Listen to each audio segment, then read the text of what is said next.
Conversa de classe com Maíra Tangerino. Mentes únicas em conversas plurais.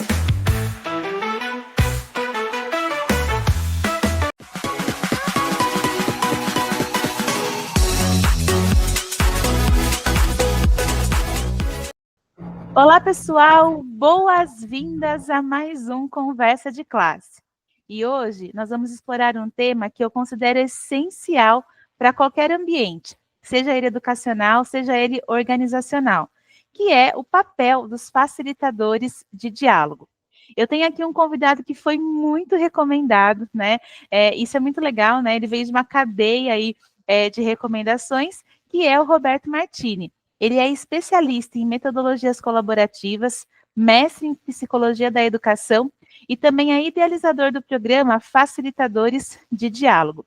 E eu já combinei aqui com ele que eu vou começar mandando a primeira pergunta. Roberto, você é especialista em mediação de conflitos e comunicação não violenta. Como que a aplicação dessas práticas no contexto educacional pode transformar as relações entre professores, alunos e famílias? Roberto Martini, com muita honra, seja bem-vindo ao Conversa de Classe. Ok. Primeiro, bom dia a todos e todas. Maíra, muito obrigado pelo convite. Uma alegria estar aqui conversando com vocês.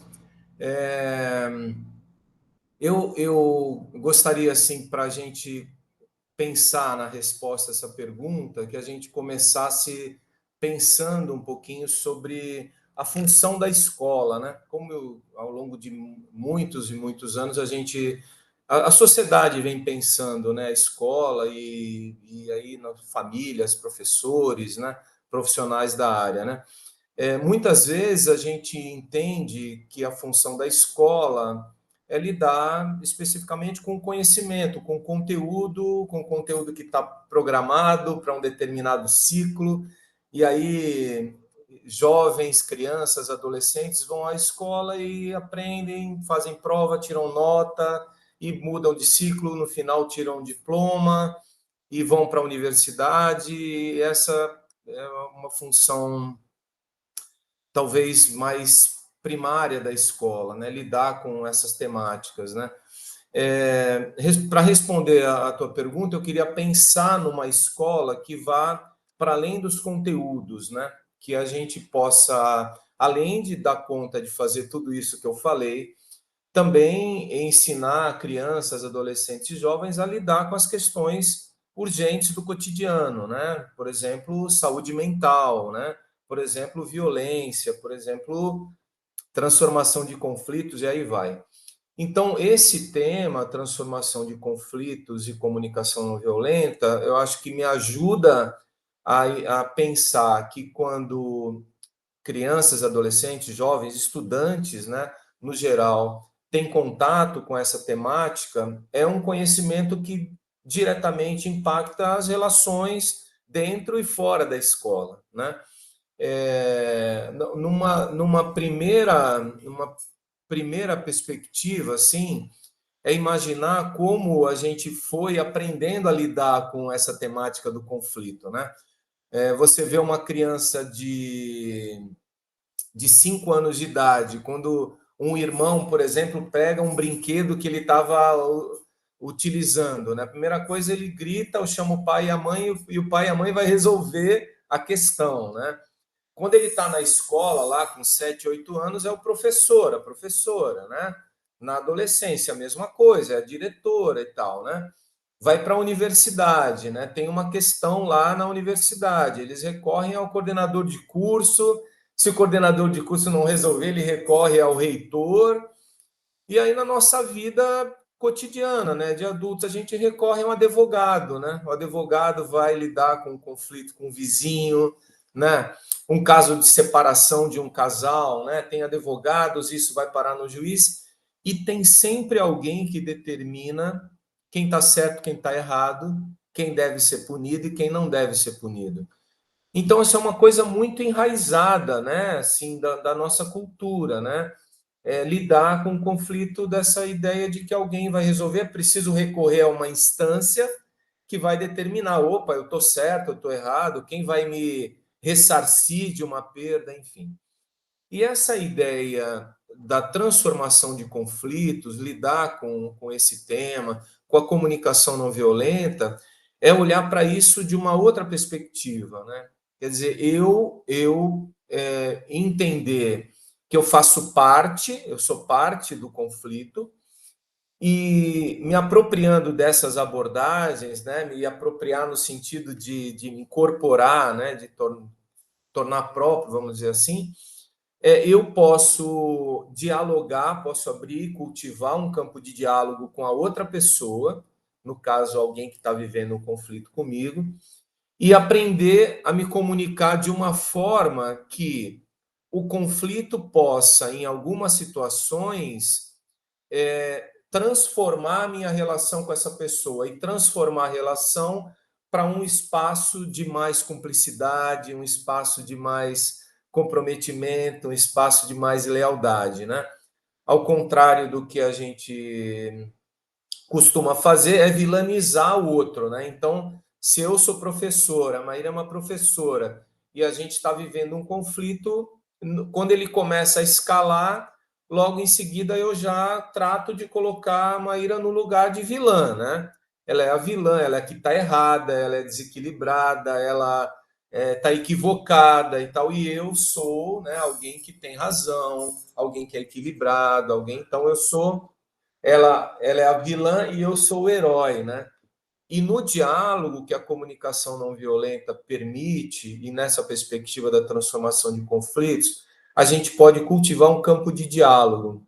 E nesse campo de diálogo ter mais cumplicidade, ter mais verdade, como eu falei, e a gente pode entender que mesmo o conflito entre Roberto e Maíra ainda presente, a gente pode olhar para ele, para esse conflito de uma outra forma. E olhando de uma outra forma, a gente pode, mesmo o conflito estando presente, transformar esse conflito.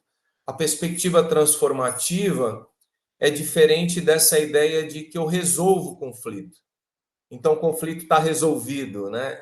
Na verdade, os conflitos podem ser transformados, né? Então, se eu passei a escutar um pouco mais o outro, já é uma transformação de conflitos. Se o outro entender um pouco melhor por que eu agi daquele jeito, mesmo entendendo ainda que eu estou errado, já é transformação de conflitos. Então, é mudar essa cultura que a gente tem de sempre recorrer a alguém para resolver e transformar. E confiar ainda nessa ideia de que lugar é esse, né? Que lugar que é esse, né?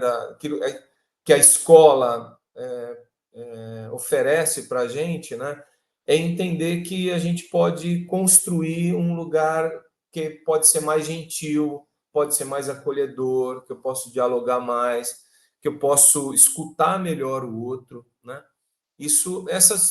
Todas essas temáticas, elas precisam fazer parte da escola, porque de alguma forma a gente precisa entender, né, o mundo e fazer a leitura do mundo e de alguma forma intervir. Então, pensar numa escola que vá para além dessa ideia mais, eu vou chamar de primária, assim, mais corriqueira, né, que é lidar com conteúdo, prova e tal. E veja, eu não estou dizendo que isso não é importante, isso é muito importante, mas eu quero olhar um pouco, né, para além disso, né, como a gente pode lidar com esses temas e como a escola pode, de fato, contribuir para a vida de crianças, jovens, adolescentes, né?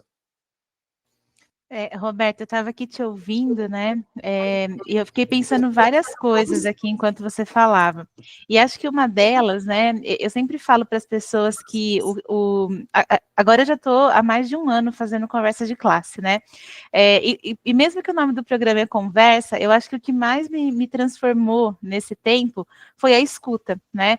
E às vezes as pessoas falam assim para mim, mas Maíra, você vai trazer o mesmo tema de novo? E aí eu sempre respondo, eu aprendi uma coisa muito importante, o tema pode ser o mesmo, mas só de ouvir uma perspectiva diferente, a gente vai estar vendo um outro lado, né, a gente vai estar entendendo uma outra face aí desse tema.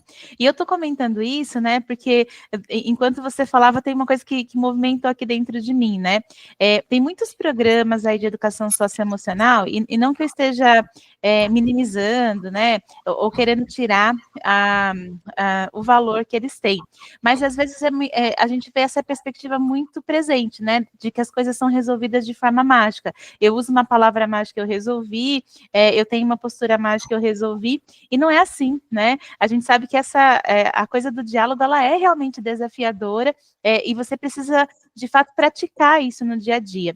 E eu imagino que você, né, como mentor aí do programa Facilitadores de Diálogo, deve ter vivido vários desafios.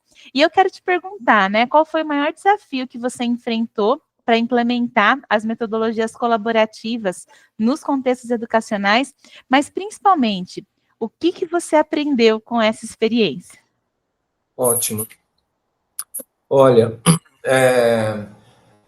em síntese, o programa Facilitadores de Diálogo, ele reúne um grupo de jovens, adolescentes, especialmente do Fundamental 2 e Ensino Médio. Eles fazem uma formação que tem 32 horas aproximadamente, onde eles vão lidar com temas como comunicação não violenta, escuta e transformação de conflitos. Então, eles aprendem essas abordagens, mais do que aprender, eles praticam muito isso. Tem muitos laboratórios ali de prática, e eles são apresentados para a comunidade escolar como facilitadores de diálogo, e eles ganham um bottom, escrito facilitador de diálogo. E aí a atuação deles no contexto é escutar e acolher algum jovem, algum adolescente, algum parceiro de classe, apesar de já ter acontecido de alguns professores recorrerem aos facilitadores de diálogo, mas numa primeira ideia é eles lidarem com os parceiros de classe, os colegas que estão na escola, no período que ele está, e também para a família, para a comunidade, para a igreja e tal, onde eles vão escutar e acolher alguém que está sofrendo por algum motivo, né? Que está vivendo um conflito e está causando algum sofrimento. E aí, apoiado nessas abordagens que eu falei, a comunicação não violenta, a escuta e a transformação de conflitos, a ideia é criar esse campo de acolhimento, de escuta, de diálogo, e ajudar a pessoa a sair melhor da conversa. Por quê? Quando a gente, de fato, encontra alguém que está disposto a escutar a gente, né? Então, olha que você estava falando da escuta, né? Que legal lidar com isso, né? Quer dizer, isso é um aprendizado mesmo, né? A gente trabalha muito lá com os jovens essa ideia de que quando você é convidado para uma conversa, você é facilitador de diálogo, você fica pronto para escutar, porque se alguém recorreu a você, é essa pessoa que precisa falar, né? Então você não vai contar uma história tua, uma segunda história tua, você não vai dar conselho, você não vai julgar se está certo ou se está errado, como ela deveria fazer, você fica pronto para escutar e fazer perguntas que ajudem essa pessoa a ganhar mais consciência sobre o que ela está vivendo. Então, se um jovem facilitador de diálogo é procurado por algum outro jovem, por exemplo, que está sofrendo bullying na escola, né? Por exemplo, que os pais estão se separando, esse jovem se sente perdido, se sente inseguro e tal, e ele vai conversar com o facilitador. Então, essa ideia de ficar pronto para escutar, acolher e só fazer perguntas, né? A CNV é uma preciosidade, né? Comunicação não violenta é uma joia, oferece muitas possibilidades de ajudar a gente a ganhar consciência, né? Caramba, né? Meu sentimento estou me sentindo assim, né? Meus pais estão se separando, né? Caramba, como eu me sinto? Dá um nome para o sentimento, né? Lembrar de uma necessidade que não está sendo atendida. Tudo isso é muito precioso. Então, a ideia no final é que quem foi quem solicitou uma conversa com facilitador de diálogo ganhe mais consciência sobre o que está vivendo. E ganhando mais consciência sobre o que está vivendo, obviamente ela vai agir de forma mais consciente a partir das questões que ela encontra no cotidiano. Então, o programa está bem apoiado nessa ideia, né? E eu acho que o maior aprendizado, Maíra, falando assim, esses anos, desde 2017, a gente tem formado turmas, né, na escola, e o programa está expandindo bastante para outras regiões, outras redes e tal, que às vezes a gente imagina que tudo isso é muito distante de um jovem de 14, 15 anos, né? Comunicação não violenta, escuta. Nossa, mas esses jovens que vivem no celular, né? Que vivem, enfim, que fazem bullying com o outro, né? Que vivem na coisa da sacanagem, da bagunça e tal. É importante lembrar que a gente pode estar equivocado, porque na escola tem um universo muito grande, né? E como eu costumo dizer, nós professores, às vezes a gente não dá conta pela rotina da escola, né? 50 minutos, uma aula, sai, vai para outra classe, outra aula, e sai, vai para outra, e a gente fica nessa correria de entra e sai de sala de aula, e a gente não dá conta dos tesouros que a gente tem, às vezes, sabe? E são muitos tesouros. Tem muitos jovens, meninos e meninas preciosíssimos, que têm muita habilidade para escutar, para acolher, uma visão de mundo assim bem diferente muitas vezes do que a gente imagina. Então, o meu primeiro aprendizado foi descobrir isso, caramba, né? Como eles são incríveis, né? E uma segunda coisa é achar que esses temas iam ficar muito distantes deles, né? A comunicação não violenta, nossa, isso vai. Como é que isso vai chegar para eles? Olha, foi um grande equívoco. Eles entenderam muito bem rápido e saíram fazendo. Mais do que entender, eles saíram fazendo, saíram praticando, sabe? Então eu gosto de entender que tem uma turma que está esperando projetos com essa ideia de lidar com esses temas, sabe? E aqui a gente só está falando de 3 deles, né? Mas tem muita coisa que pode ser feito na escola para nutrir esse lado que todo aluno tem, né? De uma vontade natural assim de acolher e apoiar outros seres humanos, né? Então, acho que eu diria que esse foi um aprendizado bem significativo, sabe?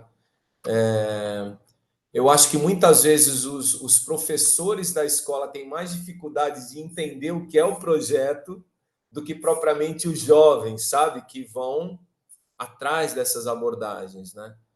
Então, tem muitas histórias curiosas, assim, deles aprenderem, irem praticando, sabe? Trazer histórias bem interessantes, assim.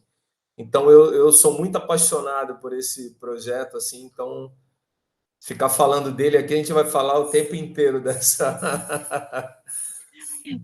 Roberto, eu acho que você traz uma mensagem que é muito importante, né? O nosso público aqui, a maioria é de docentes, mas também nós temos muitos graduandos que ainda vão ocupar esses lugares ou na escola ou no mercado de trabalho. Então, acho que isso é importante, né? Eles saberem que existem essas possibilidades, né? E que tem pessoas aí tão gabaritadas como você que estão fazendo isso. E eu estava até olhando aqui para a sua biografia, né? A mediação transformativa de conflitos é um dos seus campos de formação, né? E você está contando muito como que esse processo preza pela autonomia das partes envolvidas.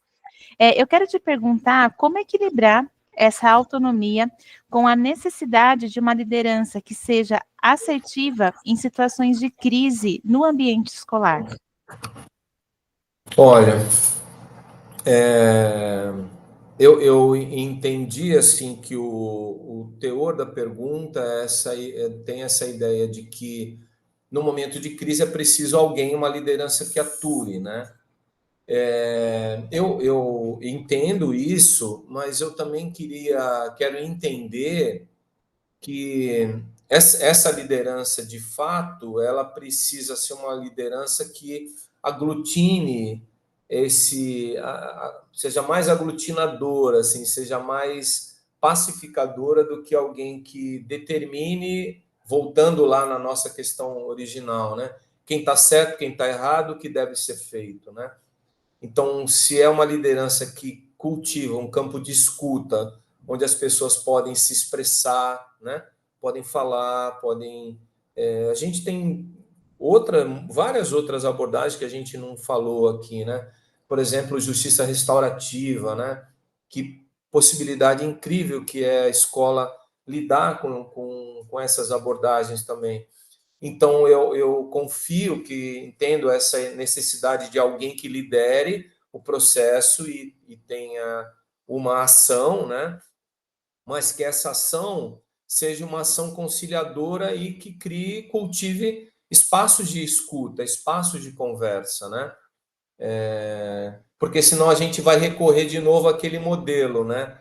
É uma liderança que chega para dizer quem está certo, quem está errado, o que deve ser feito, né? Isso tem funcionado muito pouco, né?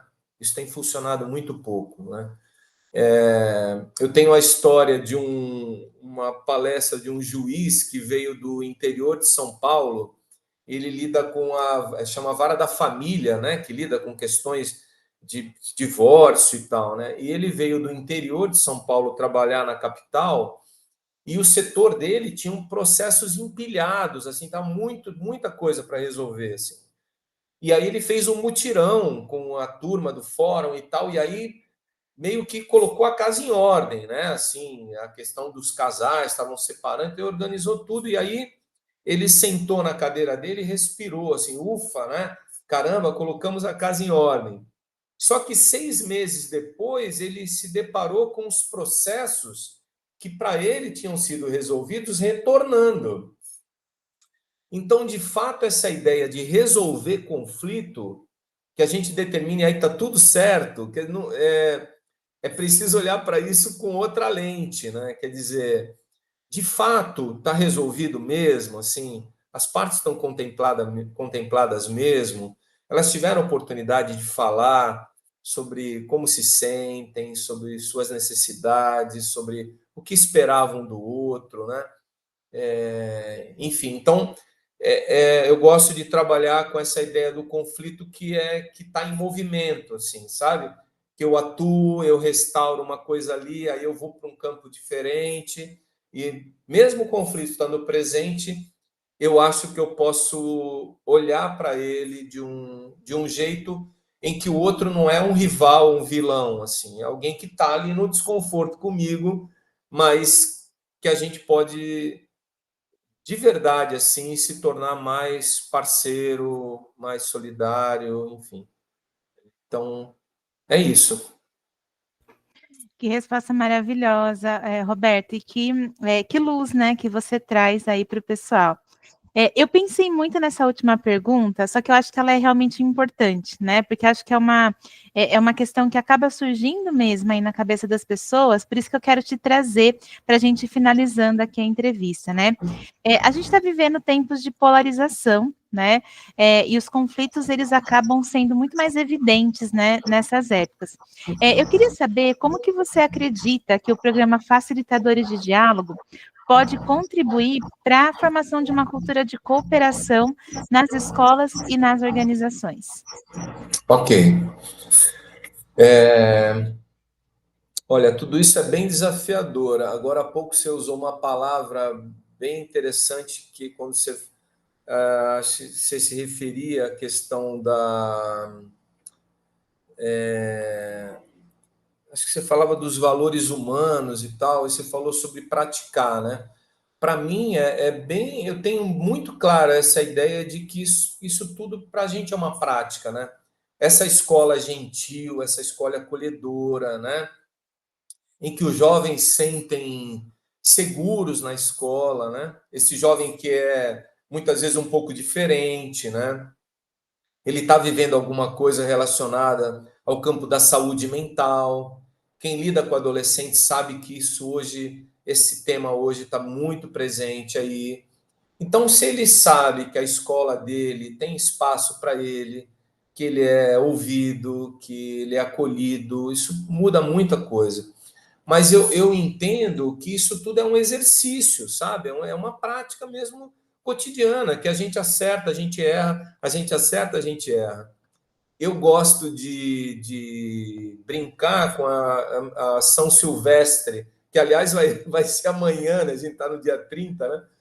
A São Silvestre tem uma coisa muito curiosa, que são os atletas anônimos, né? A gente está acostumado a ver ali nos dias que antecedem a São Silvestre as pessoas os atletas que provavelmente vão ganhar a São Silvestre. E quase sempre são esses que ganham mesmo, né? Os quenianos e tal, um ou outro brasileiro uma vez ou outra. E aí a televisão, no dia 1º, no dia 2, fala sobre isso, e depois a manchete é sobre os atletas anônimos.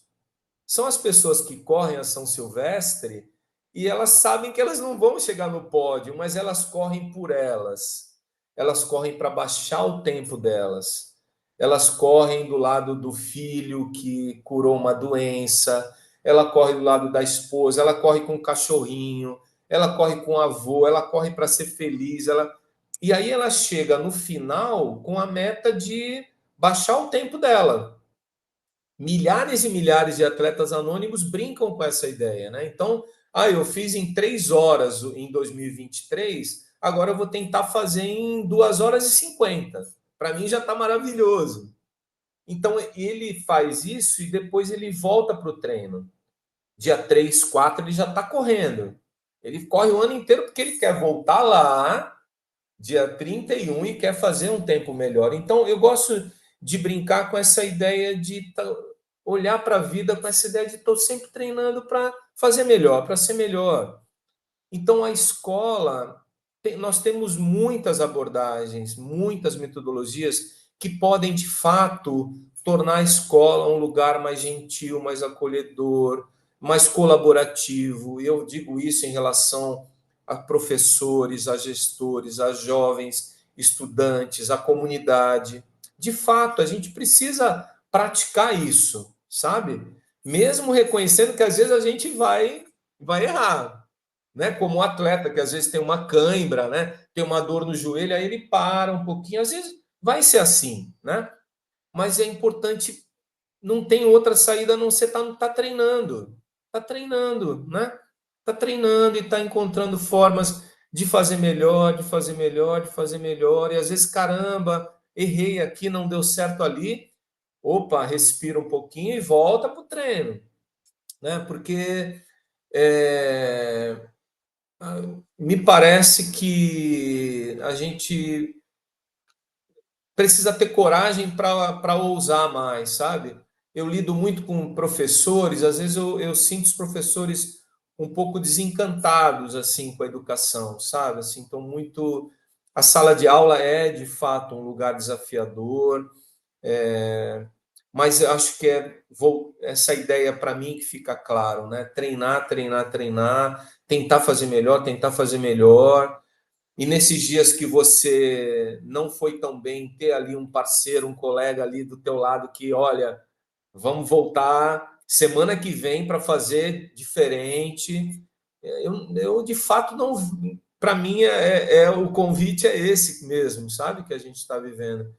E o programa Facilitadores de Diálogo, para mim, é uma grande brecha na minha rotina de trabalho e tal, para eu lidar com essa educação que, para mim, aquece o meu coração, que me faz acreditar no sonho, sabe? Em síntese, é isso, assim, eu não tenho... Acho que é esse lugar que eu gostaria de chegar, sabe? Roberto, que lugar lindo que você chegou, né? Quero até aproveitar essa deixa para te agradecer a sua generosidade, né? A entrevista, assim, muito objetiva, muito lúcida, muito bonita que você fez. E quero saber, você quer deixar uma mensagem final aqui para quem está assistindo a gente? Ok. Olha, eu gostaria de ter a oportunidade de conversar com vocês num outro momento. Se você puder dar uma olhada no site do Projeto Cooperação, lá você vai conhecer um pouco mais do programa Facilitadores de Diálogo. Inclusive, lá tem um vídeo que conta a história desse programa, como ele surgiu, os motivos que impulsionaram a criação desse programa.